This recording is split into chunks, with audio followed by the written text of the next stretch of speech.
이제 완연한 봄이 된 것 같네요. 어제까지 흐리다가 오늘도 햇빛이 쫙 내리죠.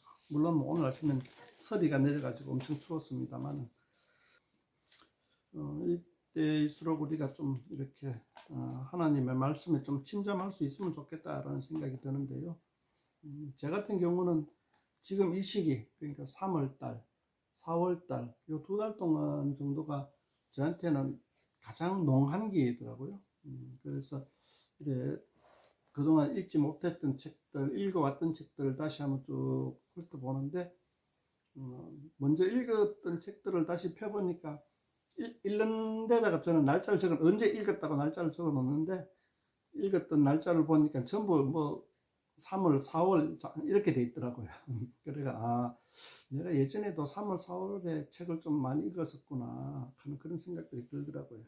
그 외의 시간에는 책을 잘 많이 읽지 못하고 읽어도 집중하지 못하고 그냥 근성을 읽게 되는 그런 시기인데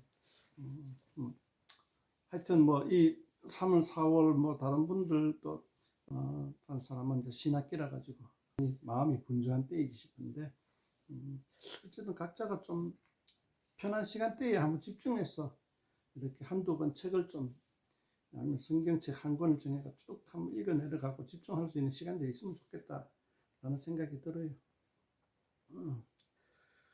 어쨌든 오늘 본문에 이제 딱 시작이 이제 오순절 시작인데 이제 오순절 날 있었던 사건들을 이야기하고 있죠. 지난주에 우리 또 참석하지 못한 분들도 있고 또 한 번 더 말씀드리는 게 전혀 뭐 손해보는 일은 아니고 좋은 일 같아가지고 사도행전에 대해서 한 번 더 설명을 좀 했으면 좋겠습니다.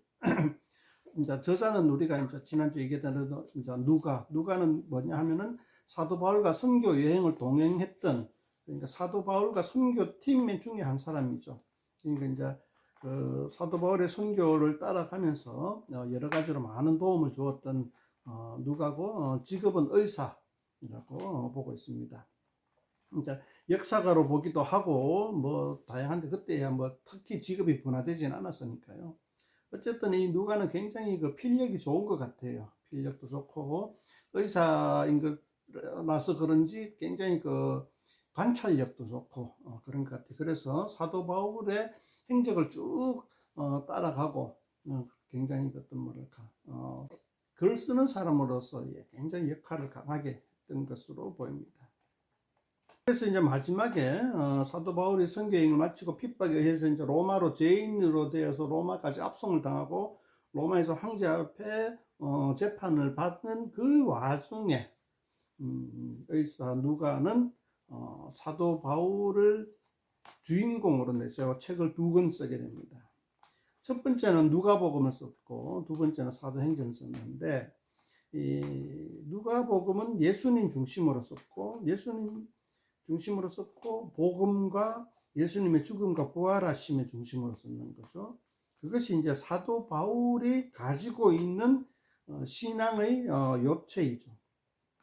그리고 사도행전은 이 신앙이 사도 바울이 어떻게 가지게 되었으며 오늘날까지 사도 바울이 왜 로마로 죄인으로 압송해 왔는지에 대한 추적을 쭉 하면서 기록한 것이 사도행전. 이 누가복음과 사도행전의 집필한 주 목적이 뭐냐? 여러 가지 이제 복합적인 목적을 가지고 있겠지만 주 목적이 뭐냐라고 우리가 생각했을 때에 사도 바울이 가지고 있는 이 신앙을 당신들도 받아들여라. 즉 이제 선교의 목적이 강하다. 이렇게 볼 수가 있겠습니다. 물론 그 서브 목적으로 사도 바울의 그 변론도 좀 포함되어 있겠죠. 사도 바울의 변론도 포함되어 있고 뭐 또 다양한 어떤 목적도 서브 목적들을 생각해 볼 수 있겠지만 가장 두드러진 목적은 선교의 목적이다. 이렇게 생각을 하고 한번 보면 좋겠습니다. 이 사도행전이 저는 역사적으로 굉장히 중요한 문서다. 엄청 중요한 문서라는 거예요. 이것이 없으면 우리는 정말 깜깜한데 코끼리 못 만지듯이 말릴 수밖에 없는데 이 사도행전 때문에 전체적인 지도를 그릴 수가 있다. 우리가 믿는 신앙의 지도를 그릴 수가 있다라는 거죠. 그러니까 이 사도행전을 통하여서 지도로 되어 있기 때문에 그 외에 많은 성경 서신들이 이 지도 위에 어디에 위치하는지를 갖다 딱딱 찍어낼 수가 있어요. 그런 어떤 그 중요한 책인 것을 우리는 생각하고 보면 좋겠다라는 겁니다. 지난주 1장에서 이제 그 예수님이 40일 동안, 부활하신 후 40일 동안 제자들에게 하나님의 일을 이야기하고 성천하시고, 그리고 마지막에 성천하면서 성령이 오실 때까지 기다려라. 예수님이 떠나가시면서 이제 성령님하고 바톤 체인지를 할 건데, 좀 몇 날을 기다려라. 하고 이제 40일째, 부활하신 후 40일째 성천하셨다. 이렇게 기록하고 있고요. 그 다음에 성천하고 난 다음에 12사도 중에 한 사람이 펑크가 나가지고 마띠아라는 세 사람을 뽑았습니다. 그래서 12사람을 채우고, 그건 이제 조금 더 현대적으로 말하면 조직을 정비했다. 이렇게 이제 표현할 수가 있죠. 보궐선거를 했다. 이렇게 표현할 수도 있고. 왜 12명이냐? 그게 이제 12명이 이제 뭐라 하나, 특별한 의미가 있는 그 수장들의 그 숫자이기 때문에 그렇죠. 12지파, 뭐 이런 식으로. 국무위원회 수가 꼭 12명이 된다. 뭐 이렇게 이제 그 당시에 관습에 따라 가지고 그렇게 12명을 정한 거죠. 자, 그렇게 하고 기다리는데 딱 10일을 더 기다립니다. 예수님이 성천하고 나면 10일을 기다리면서 어디서 기다리냐, 뭐 이제 기도하는데 성령님이 오셔가지고 사람들이 갑자기 막 그 헷가닥 돌아버립니다. 이 50일째 되는 날이 또 의미가 있는 날인데, 이제 우리 2장 1절에 보면 오순절날 이렇게 표현하고 있죠. 오순절날에 그 오순절이라 하는 절기가 또 유대인들에서 굉장히 중요한 절기 중에 하나입니다. 3대 절기 중에 하나로 들어갈 정도예요.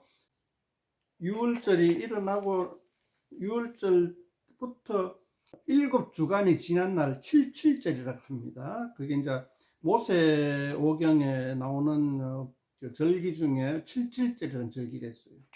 그것이 이제 쭉 오다가 헬라 시대에 들어가지고 그것이 이제 오순절로 바뀝니다. 왜 오순절 하면 이제 77절 하는 걸 갖다 이렇게 헬라어로 바꾸니까 헬라어는 50이라는 숫자를 말하기가 편한가 봐요. 그래서 이제 구약 성경을 헬라어로 번역할 때 77절을 50일 뭐 절기다 이런 식으로 바꿔 놓은 거예요. 그러니까 이제 신약의 그리스로 바뀌었을 때는 그러니까 헬라어로 썼을 때 이제 오순절 이렇게 이제 절기 이름이 바뀌어 버립니다. 그리고 또 그 중간에 특별한 의미, 그래 오순절 날에 모세가 그 율법을 받은 날이다. 산에 올라가 가지고 십계명 돌판에 새겨진 십계명을 받는 뭐 그런 날을 기념하는 날로 이제 서서히 그 의미를 더 부과하게 되죠. 그렇게 해가지고 이제 신약 예수님 때에는 오순절이라는 유대인들의 중요한 절기 중에 하나로 자리 잡게 됩니다. 그런데 생각해 보십시오. 중요한 절기가 6월절이 제일 중요하고 그 다음에 이제 몇 가지 이제 뭐 절기가 쭉 놓여져 있는데 그 중에 하나가 이제 오순절 절기죠. 그래서 6월절 절기 때에 그 로마 제국 내에 그리고 이웃 제국까지도 흩어져 있는 유대인들이 예루살렘에 다 모입니다. 그러니까 경건한 사람들. 요즘 뭐라 그러죠? 저 이슬람 종교에서 뭐 성지순례를 언제 하더라? 뭐 그때는 뭐 많은 그 이슬람 사람들이 그 예루살렘에 가기를 원하잖아요, 그죠? 그 가서 뭐 너무 많이 인파가 몰려가지고 뭐 밟혀서 죽는 사람도 일어날 정도로 거기 가는 것, 평생에 거기 한번 가는 것을 갖다 굉장히 중요하게 생각하잖아요, 이슬람 사람들이. 그러니까 마찬가지로 유대인들도 6월절에 예루살렘 성전에 가는 것을 굉장히 중요하게 생각해요. 그래서 세계 각지에 흩어져 있는 유대인들이, 유대교를 믿는 유대인들이나 유대교에 들어온 사람들이나 어쨌든 그 유대교인들이 세계 각지에 흩어져 있는 유대교인들이 예루살렘으로 모이는 게 6월절이에요. 근데 이제 두 번째 절기가 50일 지나면은 두 번째 절기잖아요. 오순절이잖아요. 엄청 멀리서 교통이 불편한데 멀리서 왔단 말이에요. 그래서 집으로 돌아갔다가 오순절날 다시 오는 것이 아니고 그냥 50일째 거기 머무는 사람들이 적지 않았어요. 이해가 가죠? 자, 6월절에 왔는 김에 오순절 절기까지 있다 가자. 이런 분위기란 말이죠. 이런 분위기로 이제 오순절날까지 세계 각지에 왔는 사람들이 예루살렘에 머물면서, 여관에 머물면서 이래저래 지내고 있는 거예요. 그렇게 지내고 있는데 뭐 예수님의 제자들도 그 분위기와 비슷하다고 보면 되겠죠. 6월절 예수님과 같이 6월절 절기를 지키려고 왔다가 예수님이 덜컹 죽었단 말이에요.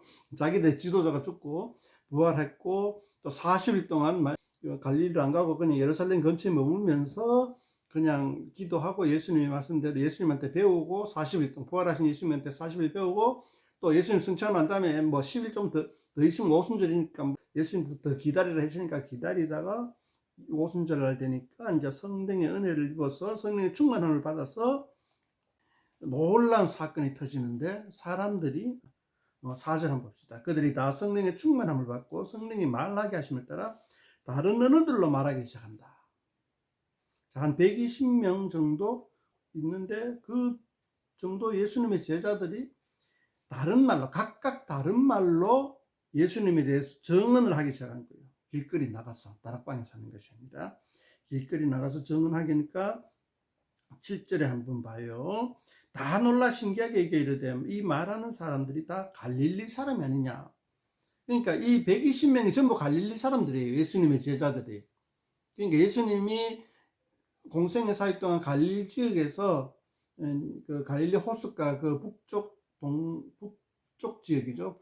북동쪽, 북서쪽 왔다 갔다 하면서 그쪽 지방으로 주로 이제 많이 제자들을 가르치고 이제 사역을 했단 말이에요. 그러다가 그 사람들을 데리고 예루살렘으로 왔단 말이에요. 약 120명 정도가 와가지고 했는데, 그 갈릴리 지역 사람들이, 촌 구석에 있는 사람들이 갑자기 막 온 동네 나라 말로 하는 거예요. 그 온 동네 나라가 뭐냐? 9절부터 11절까지 많은 지역들이 나와요.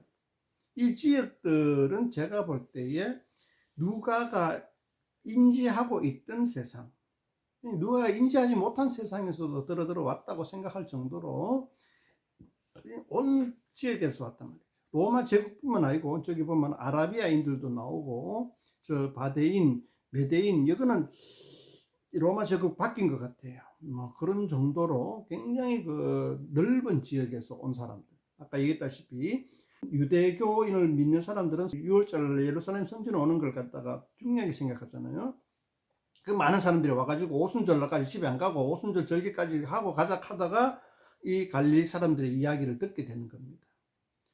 사람들이 신기한 거예요. 갈릴리 지역 사람들이 어떻게 해서 우리 말을 알까라고 궁금해하는 거예요. 요즘처럼 뭐 어학원이 발달된 것도 아니고 뭐 그런 건데, 아마 네이티브 스피커처럼 자연스럽게 말했기 때문에 이래 놀랐겠죠, 그죠? 당시에 공용어는 헬라어죠. 그래서 헬라어를 말하는 거는 뭐 놀라진 않죠. 그냥 자 유식하네 이 정도겠는데, 공용어인 헬라어가 있음에도 불구하고 지방 언어를 말해주는 거예요. 지방 사투리 정도라 생각하면 되겠죠. 지방 언어를 말해주니까 사람들이 굉장히 놀랍고 당황하는 거예요. 그래서 사람들이 거기에 대해서 분석을 하기 시작하는데, 분석하는 것 중에 하나가 13절에 보면은 술에 취했다. 술에 취하면 남의 나라 말을 할 수가 있는 거 아니잖아요. 근데 이제 그렇게 분석하는 사람도 있더라는 거죠.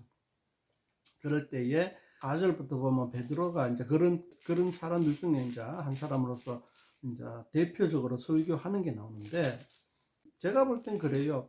이 와중에 베드로만 설교를 한 것이 아니고 베드로가 대표성을 띠고 탁 나타나가 많은 사람들을 휘어잡고 탁 설교했다기보다는 의사 누가가 이렇게 자기 글솜씨로 베드로를 대표적으로 내세워 그때의 많은 사람들에게 알려졌던 내용들을 갖다가 베드로를 빌어 이제 대표적으로 딱 설교했다, 이렇게 이제 지필력으로 이렇게 얘기한 것 같아요.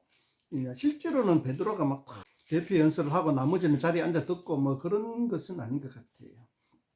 자, 그런데 이 베드로의 설교가 굉장히 길게 36절까지 나와 있는데, 오늘 이 설교에 대해서는 조금 생략을 하고, 생략한 게 아니고 제가 좀 건너뛰고 읽어보면은 그 내용들도 좀 대충은 알고 그렇게 되겠지만은, 일단은 뭐 베드로의 그 설교의 내용을 요약해 보자면은 구약 성경의 예언, 메시아에 대해서 예수님이 성취를 하셨다. 예수님이 부활하심으로 말미암아 예수님이 메시아임을 인정받았다. 하나님이 인정했다. 이런 내용입니다. 이런 내용은 뭐냐? 유대교를 믿는 사람들이 다 듣잖아요.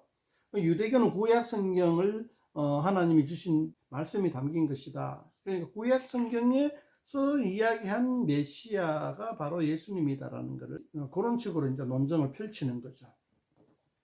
그렇게 했고 36절에 보면 그런 거를 너희들이 유대교인들이 예수님을 십자가에 못 박았다. 유대교인의 대장이 십자가에 못 박았다.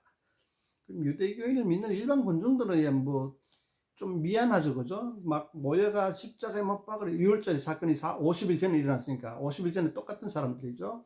이 사람들이 군중 심리에 의해 가지고 십자가에 못 박으라 하고 막 그렇게 소리 질렀던 사람들이. 주동자가 아니고 그걸 뭐라 그러죠? 휩쓸린 사람들을. 그런 사람들이 이 이야기를 들으니까 37절에 그러면 우야면 좋노. 우리가 그때 약간 좀 생각이 짧아가지고 예수님 십자가에 못 박아라 라고 고함 질렀는데 그래 예수님이 진짜 메시아가 맞는 것 같다.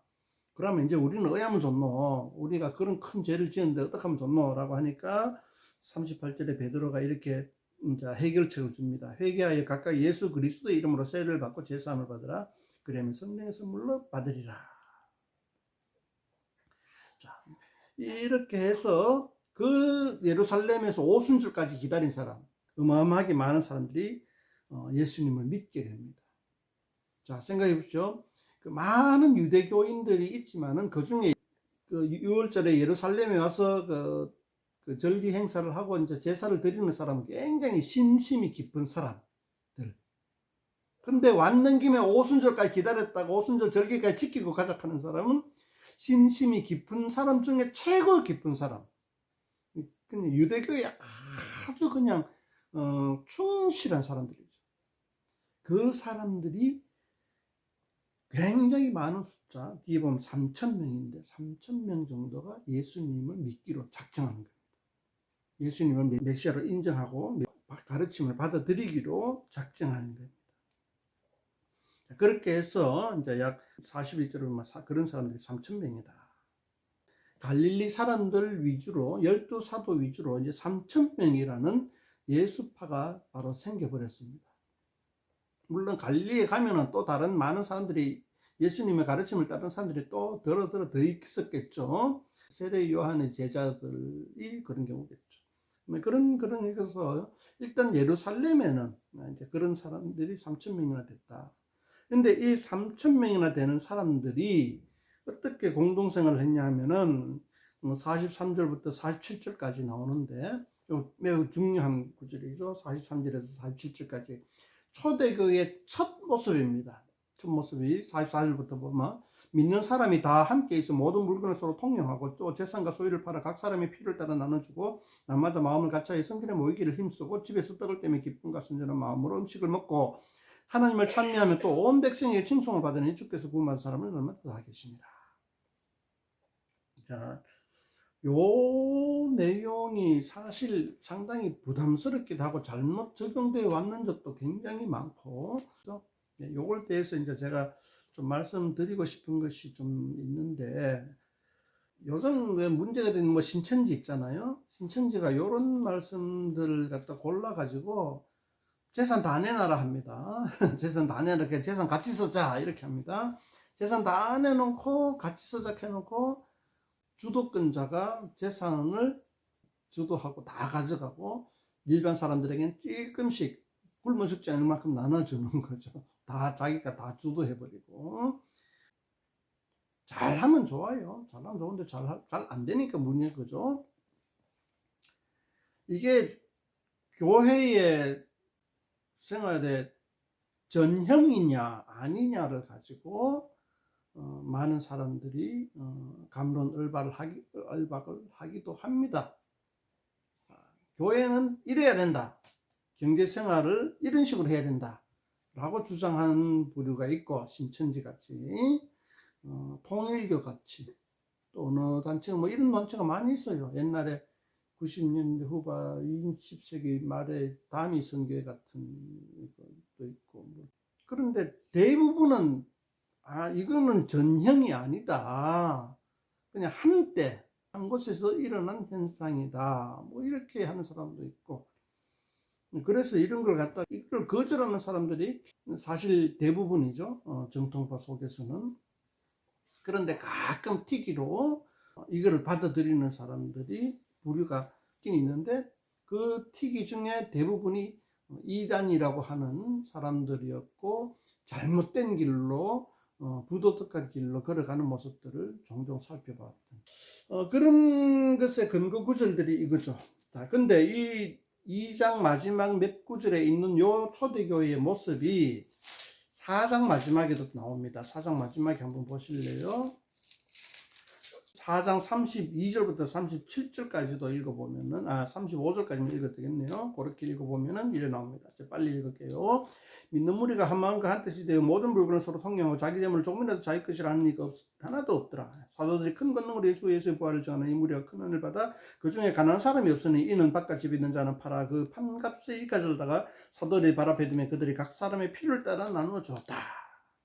이런 것들이 이제 초대교회의 모습으로 사도행전에 몇 번에 걸쳐 나오더라. 자, 다시 한번 말하지만은 이런 초대교회의 모습을 우리가 오늘날 어떻게 받아들여야 되는가에 대해서 고민해 보자면은 끝없이 사변으로 또 막 흘러갈 우려가 있어요. 그런데 그렇다고 해서 이거를 외면할 수도 없는 노릇이고 직면해야 되는데 직면하자니 사변으로 흘러갈 가능성도 농후하고 어쨌든 그래서 제가 지금 말씀드릴 수 있는 거는 초대교회 이런 모습이 있다. 성경에 이렇게 기록되어 있다. 이거를 우리가 어떻게 받아들여야 되는 고민이 많다라는 정도까지만 오늘은 말씀드리고 딱 멈출까 싶어요.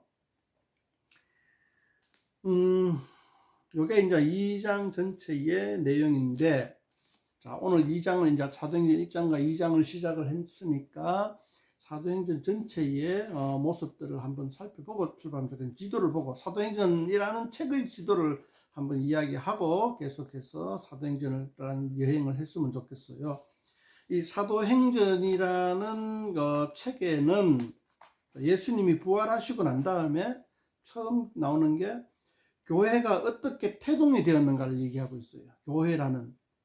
오늘날 우리는 이제 교회라고 얘기하지만은 사실 요 때만 하더라도 이 사도행전이 기록되었을 당시에만 하더라도 교회라고 지칭하는 기독교라고 지칭하는 것하고는 이미지가 약간 달라요. 어떻게 지칭을 하냐 하면 예수파라는 정도로 지칭을 한다라는 식으로 우리가 인식하면 좋겠어요. 단어나 표현은 다르겠지만은 어쨌든 우리식의 연상을 일으키는 단어는 예수파, 그러니까 파라는 거죠. 그러니까 바리새파, 사두개파, 에세네파, 뭐 열심당, 헤롯당, 뭐 이런 다양한 유대교의 그 파들 중에 예수파가 들어간다는 거죠. 예수파가 이렇게 생겼다, 태어났다 라는 것을 누가가 사도행전을 통해서 기록하고 있다. 이렇게 생각하면 되겠습니다. 그런데 이제 오늘날 우리는 와, 교회가 이런 식으로 해가지고 태어났다라고 생각했을 때에 이 교회라 하는 단어가 사도행전을 읽어 내려가는 데 있어가지고 약간 혼동을 못 주게 돼 있어요. 그래서 사도행전을 조금 더 리얼하게 읽고 싶다면은 예수파가 이렇게 해서 태동을 했구나. 그리고 예수파가 이렇게 태동을 했는데 이제 우리는 주인공이 바울이라 그랬잖아요. 바울이 안 나타나요. 바울이 언제 나타나냐 하면 한 8장 정도입니까? 저 3분의 1 지점에 가서 나타나고 바울이 본격적으로 활동하기 주인공으로 나오는 데는 사도행전 28장 중에 중반쯤, 그러니까 13장입니까? 그때부터 나타납니다. 사도 바울이 나타나기 위한 배경을 쫙 깔고 있는 중이에요. 자, 첫 번째는 예수파가 생겼다. 극적으로 생겼다. 그 다음에는 아까 예수파라 그랬잖아요. 그동안에 아까 제가 얘기했던 뭐 헤롯당, 에세네파, 바리새파, 사두개파, 열심당 뭐 등등등이 다 유대인 중심으로 되어 있어요. 유대인들만은 아닌데 유대인 중심, 유대교 중심이에요. 이 모든 걸 다 통틀어가 유대교라 그랬어요. 예수파도 물론 유대교의 중에 한 파예요. 그리고 이들이 그 주된 인종은 유대인들이었어요. 이방인들도 들어오지만은 할례 받을 수 있는 사람은 받아야 됐고, 조금 더 쭉 나가지만은 유대교인 중에서도 뭐 성골이 있고 진골이 있고 평민이 있고 상인이 있고 노비가 있어요. 유대교 안에서도 계급이 있어. 신기해요. 그 계급 중에 제일 말단 계급이 이방인. 그러니까 전혀 뭐 이방인 중에 할례도 안 받고 뭐 절기도 잘 안 지키고 그냥 겉다리만 걸치고 양다리 걸치고 있는 사람들도 있다는 거죠. 유대교 안에.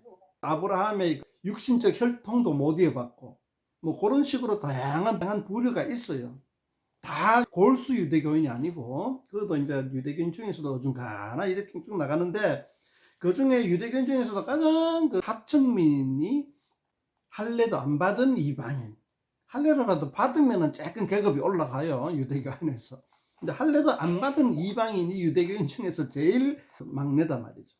그런데 이 사도행전에서 예수파 안에서 이 막내에 해당되는 할례 안 받은 이방인이 급격하게 지위가 올라가기 시작합니다. 급격하게 올라가기 시작. 거기에서 오는 많은 갈등들과 해결책들이 나타나요. 그렇게 진행이 되는 가운데 가장 그 중심 인물이 바로 사도 바울인 거죠.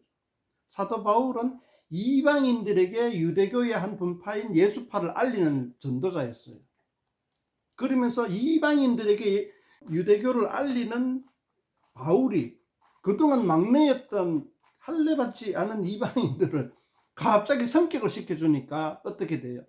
기존 그 성골 유대교인들이 바리새파나 이런 사람, 사두개파 이런 사람들이 반감을 가지게 돼요. 그래서 사도 바울을 해코지하고 싫어하게 되는 거예요. 그래서 예수와 마찬가지로 처리해 버립니다. 사도 바울을 처리하는데 사도 바울은 로마 시민권을 가지고 있어요. 그게 참 난점이었어요. 이 사도 바울을 처리하고자 하는 사람들은 로마 시민권을 가지고 있었기 때문에 마음대로 처리를 못하고 피의자가 원할지에는 로마 황제 앞에 가서 재판을 받아야 되는 거죠. 그래서 사도 바울이 로마 황제 앞에 가서 재판을 받게 되는 과정까지 가게 됩니다. 그래서 로마로 압송당하게 되죠. 그 내용들이 사도행전에 쫙 흐릅니다.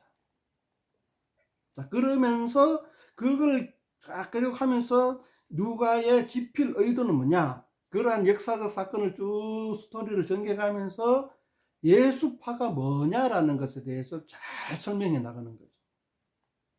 예수파가 왜 이방인 유대교인들 중에서 제일 막내에 있는 이방인들을 확 끌어올리게 됐고, 이것이 어떻게 해서 예수파의 특징이며 이것이 어떻게 해서 구약 율법에 더 정당화되는지에 대해서 많은 고민을 하면서 기록해 나갔다. 이걸 우리는 이제 사도행전을 보면서 이제 그걸 갖다 따라가고, 그리고 거기에서 나오는 예수파의 정신을 오늘날 우리 교회 안에 잘 살려내는 것이 우리에게 주는 숙제라는 거죠. 그 숙제 중에 하나가 오늘 2장 마지막에 본 초대교회는 이렇게 살았네? 이거를 오늘날 우리가 어떻게 적용할까? 이런 것들도 우리가 사도행전을 통해서 고민해야 될 부분 중에 하나라는 거죠. 시간이 많이 흘렀네요. 자, 저는 설명을 다 못합니다. 그러니까 베드로의 설교를 통해서도 기독교의 핵심에 대해서 접근할 수가 있고요. 또 뭐 그 외에도 많은 유익한 성경 말씀들이 있는데 짧은 시간 내에 오늘 제가 말씀드린 것은 사도행전의 전체 지도를 한번 설명하는 데 시간을 좀 할애해 봤습니다. 질문 또는 또 이 사도행전 2장에서 이것만은 이야기하고 넘어가면 좋겠다라고 하는 것들이 있으면 이야기해 주시고, 그다음에 제가 얘기한 것에 대한 또 다른 의견이나 또 첨언할 거 있으면 말해 주면 좋겠습니다.